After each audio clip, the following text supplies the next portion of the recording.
नहीं सकते हैं। इसीलिए हम आप तमाम लोगों से एक अपील करना चाहते हैं कि जिस तरीके से आज आदिवासी लोगों को डराने का प्रयास किया जा रहा है, हमारी पार्टी झारखंड के भीतर इस मत के साथ है कि जो शरणा लोग अधिकार मांग रहे हैं, अलग धार्मिक कोड का अधिकार मांग रहे हैं, भारतीय राष्ट्रीय कांग्रेस शरणा कोड का पूरे दिल से समर्थन करती है, पूरे दिल से समर्थन करती है। और जो पेशा कानून हम लेकर के आए हैं, उस पेशा कानून को ये बदलने की कोशिश कर रहे हैं। जो पब्लिक सेक्टर कांग्रेस पार्टी ने बनाया, बोकारो में स्टील प्लांट खोला, धनबाद, बोकारो, टाटा, तमाम जगह पे जो पब्लिक सेक्टर बनाए गए, आज नरेंद्र मोदी जी उस पब्लिक सेक्टर को बेचने का काम कर रहे हैं। इसीलिए मैं अपने गरीब भाई बहनों से कहना चाहता हूँ, ऐ भाइयों और बहनों, एक बात याद रखिएगा, बिन हवा न पत्ता हिलता है, बिन लड़े न कुछ भी मिलता है। इसलिए हमको अपने हक और अधिकार के लिए लड़ना पड़ेगा। बोलिए, आप अपने हक और अधिकार के लिए लड़ने के लिए तैयार है कि नहीं है? दोनों हाथ उठा करके बोलिए, तमाम लोग बोलिए कि आप अपने जल जंगल जमीन के लिए लड़ने के लिए तैयार है कि नहीं है? अगर आप अपने जल जंगल जमीन के अधिकार के लिए लड़ने के लिए तैयार है, तो हम नरेंद्र मोदी की साजिश को नाकाम करेंगे। देश को बांटने की जो साजिश है नरेंद्र मोदी की, उसको हम नाकाम करेंगे। हम आरएसएस और बीजेपी की साजिश को नाकाम करेंगे।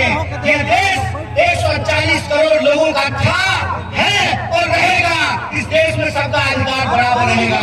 डॉक्टर बाबा साहब भीमराव अम्बेडकर ने एक संविधान लिखा है। उस संविधान की ताकत यह है कि इस देश में तमाम इंसान के अधिकारों को बराबर किया गया है। मैं आपसे कहना चाहता हूँ कि हमारे और आपके बीच में क्या रिश्ता है? हमारे और आपके बीच में संविधान का रिश्ता है। और संविधान का रिश्ता क्या होता है? संविधान का रिश्ता ये होता है, ये जो मंच पे बैठे हुए लोग हैं, देख लीजिए इनको, ये जो मंच पे बैठे हुए लोग हैं, इनका भी वोट एक है। और आप जो जनता नीचे जमीन पे बैठे हुए हैं, आपका भी वोट एक है। ये संविधान की ताकत है, ये डॉक्टर बाबा साहब भीमराव अम्बेडकर की ताकत है। इसीलिए जब हम महात्मा गांधी को याद करते हैं, तो हम महात्मा गांधी को याद करते हैं इस देश की एकता के लिए। जब हम शहीद आजम भगत सिंह को याद करते हैं, तो हम याद करते हैं उनकी वीरता के लिए। और जब हम डॉक्टर बाबा साहब भीमराव अम्बेडकर को याद करते हैं, तो हम याद करते हैं समानता के लिए। इसीलिए हमको याद करना पड़ेगा झारखंड की भूमि को, धरती आबा भगवान बिरसा मुंडा को, कि जब अंग्रेज साम्राज्य को अंगूठा दिखाने का सवाल आया, अंग्रेजी साम्राज्य का दांत खट्टा करने का सवाल आया, तो आदिवासी नेता बिरसा मुंडा, भगवान बिरसा मुंडा उठ खड़े हुए और उपनिवेशी ताकत को चुनौती देने का काम किया।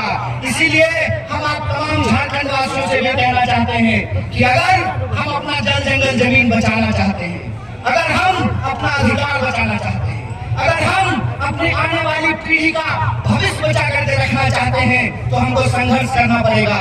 और जो हमारे साथ अन्याय हो रहा है, उस अन्याय के खिलाफ हमको अपनी आवाज को मुखर करना पड़ेगा।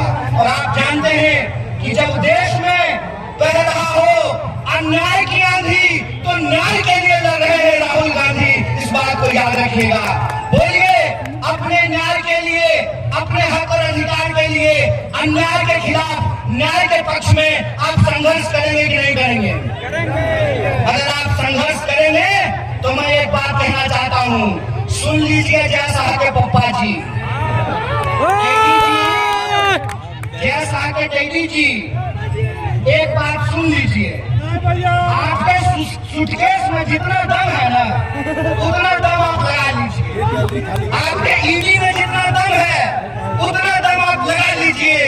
हम भारत के लोग हैं, हम ईमान बेचने वाले लोग नहीं हैं, हम ईमान बचाने वाले लोग हैं, हम देश बचाने वाले लोग हैं। इस बात को याद रखिएगा। कहते हैं ना कि जब किसी इंसान को सत्ता मिलती है, तो अहंकार सर चीर करके बोलता है, और जब किसी का अहंकार सर चढ़कर बोलता है, तो ये जनता है, ये आप लोग हैं जो अपने वोट की ताकत से लोगों को कुर्सी पे बिठाते भी हैं और कान पकड़ करके कुर्सी से नीचे भी उतारते हैं। यह बात आपको याद रखना पड़ेगा।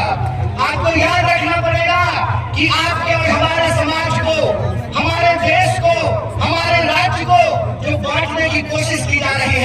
इस कोशिश को हमको नाकाम करना पड़ेगा।